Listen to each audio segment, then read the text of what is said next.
And as Joe mentioned, if this legislation passes, it would be the single largest investment into public education in the state ever, $410 million in total.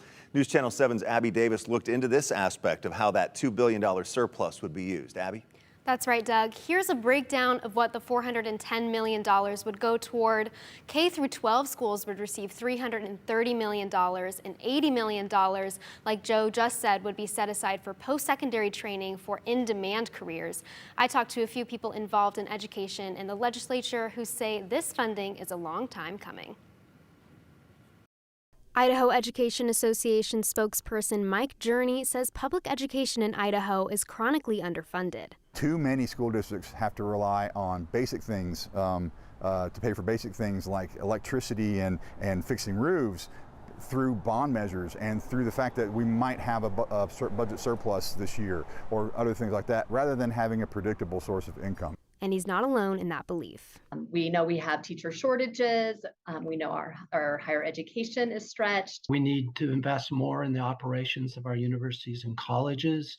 We need more money for scholarships for students so they can afford to go to college. To help address some of those needs, the Idaho Legislature will consider a $410 million investment into public education on September 1st.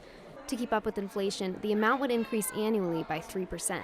It's a great step toward creating a properly funded public education system in this state, something that's been lacking for generations. If passed, funds would become available in 2024. Journey says he hopes a portion of that money goes toward increasing teacher salaries. Those teachers are going to feel more valued. They're going to feel like the state of Idaho believes in what they do.